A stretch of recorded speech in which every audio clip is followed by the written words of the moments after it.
Today, Snuggles and I will be sharing a story with you called The Quiltmaker's Gift by Jeff Brumbo and Gail DeMarkin. There was once a quilt maker who kept a house in the blue, misty mountains up high. Even the oldest great-great-grandfather could not recall a time when she was not up there, sewing away day after day. Here and there, and wherever the sun warmed the earth, it was said she made the prettiest quilts anyone had ever seen. The blues seemed to come from the deepest part of the ocean, the whites from the northernmost snows, the greens and purples from the abundant wildflowers, the reds, oranges, and pinks from the most wonderful sunsets. Some said there was magic in her fingers. Some whispered that her needles and cloth were gifts of the bewitched, and still others said the quilt really fell to the earth from the shoulders of passing angels. Many people climbed her mountain, pockets bursting with gold, hoping to buy one of the wonderful quilts. But the woman would not sell them. "I give my quilts to those who are poor or homeless," she told all who knocked on her door. "They are not for the rich." On the darkest and coldest nights, the woman would make her way down the mountain to the town below. There she would wander the cobblestone streets until she came upon someone sleeping outside in the chill. She would then take a newly finished quilt from her bag, wrap it around their shivering shoulders, tuck them in tight, and tiptoe away. Then, the very next morning, with a steaming cup of blackberry tea, she would begin a new quilt. Now, at this time there also lived a very powerful and greedy king who liked nothing better than to receive presents. The hundreds of thousands of beautiful gifts he got for Christmas and his birthday were never enough. So a law was passed that the king would celebrate his birthday twice a year. When that still wasn't enough, he ordered his soldiers to search the kingdom for those few people who had not yet given him a gift. Over the years, the king had come to own almost all of the prettiest things in the world. Throughout the castle, from top to bottom, in drawers and on shelves, in boxes and trunks and closets and sacks, all of the king's countless things were stashed. Things that shimmered and glittered and glowed. Things whimsical and practical. Things mysterious and magical. So many, many things that the king kept a list of all the lists of things he owned. And yet, with all these marvelous treasures to enjoy, the king never smiled. He was not happy at all. "Somewhere there must be one beautiful thing that will finally make me happy," he was often heard to say, "and I will have it." One day, a soldier rushed into the palace with news about a magical quilt maker who lived in the mountains. The king stamped his foot. "And how is it that this person has never given me one of her quilts as a gift?" he demanded. "She only makes them for the poor, Your Majesty," the soldier replied, "and she will not sell them for any amount of money." "Well, we shall see about that," the king roared. "Bring me a horse and 1,000 soldiers," and they set off in search of the quilt maker. But when they arrived at her house, the quilt maker merely laughed. "My quilts are for the poor and needy, and I can easily see that you are neither." "I want one of those quilts," the king demanded. "It might be the one thing that will finally make me happy." The woman thought for a moment. "Make presents of everything you own," she said, "and then I'll make a quilt for you. With each gift that you give, I'll sew in another piece. When at last all your things are gone, your quilt will be finished." "Give away all my wonderful treasures?" cried the king. "I don't give things away, I take them." And with that, he ordered his soldiers to seize the beautiful star quilt from the quilt maker. But when they rushed upon her, she tossed the quilt out the window, and a great gust of wind carried it up and away.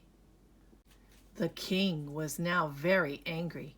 He marched the woman down through town and up another mountain where he had his royal iron makers shape a thick bracelet of iron. Then they chained her to a rock in the cave of a sleeping bear.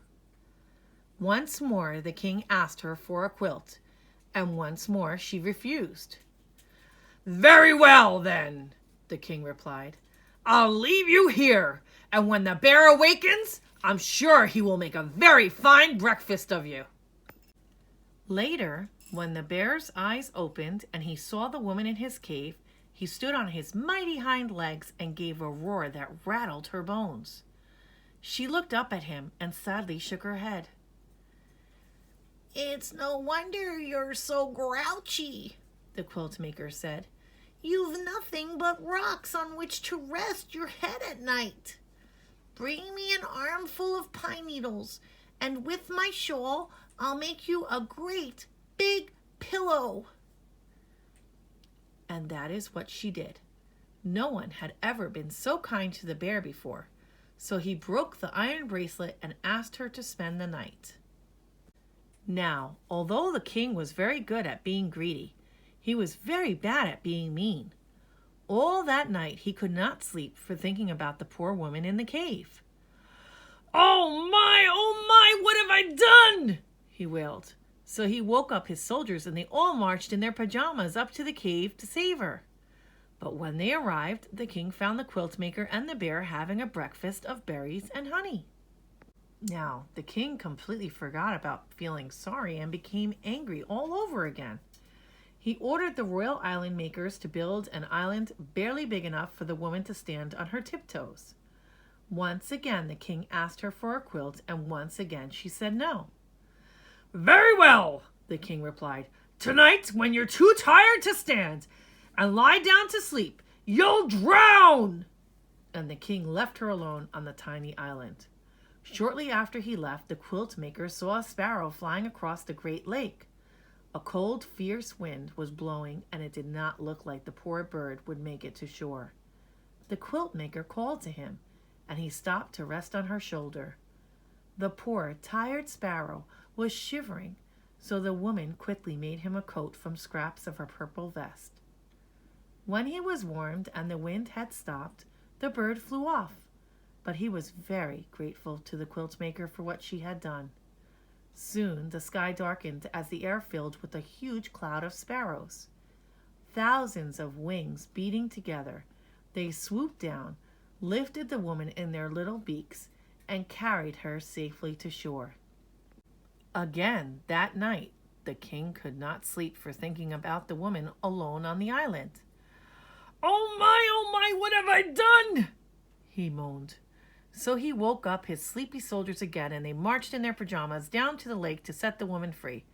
But when they arrived, she was sitting on a tree limb sewing tiny purple coats for all the sparrows. "I give up!" the king shouted. "What must I do for you to give me a quilt?" "As I said," the woman answered, "give away all of the things you own, and I'll sew a quilt for you.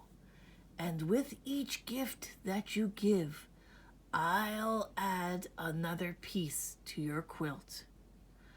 "I can't do that," cried the king. "I love all my wonderful, beautiful things." "But if they don't make you happy," the woman replied, "what good are they?"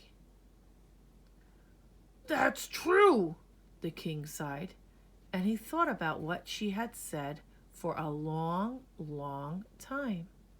So long that weeks went by. "Oh, all right," he finally muttered. "If I must give away my treasures, then I must." The king went to his castle and searched from top to bottom for something he could bear to give away. Frowning, he finally came out with a single marble. But the boy who received it smiled so brightly in return, the king went back for more things. Eventually, he brought out a pile of velvet coats and went about the town giving them to people dressed only in rags. All were so pleased that they marched up and down the street in a grand parade. Still, the king did not smile. Next, the king fetched 100 waltzing blue Siamese cats and the dozen fish that were clear as glass. Then the king ordered his merry-go-round with the real horses to be brought out. Children cried with delight and cartwheeled around him, and just the smallest of smiles began to show on the king's face. The king looked about him and saw the dancing and merrymaking and all the happiness his gifts had brought. A child took hold of his hand and pulled him into the dance. Now the king really smiled and even laughed out loud. "How can this be?" he cried. "How can I feel so happy about giving my things away? Bring everything out. Bring it all out at once." Meanwhile, the quiltmaker kept her word and started making a special quilt for the king. With each gift that he gave, she added another piece to his quilt. So the king kept on giving and giving. When at last there was no one left in town who had not received something, the king decided to go out into the world and find others who might be in need of his gifts. But before he left, the king promised the quiltmaker he would send a sparrow back to her, each and every time he gave something away. Morning, noon, and night, the wagons rolled out of town, each piled high with the king's wonderful things, and for years and years, messenger sparrows flew to the quiltmaker's windowsill as the king slowly emptied his wagons, trading his treasures for smiles around the world.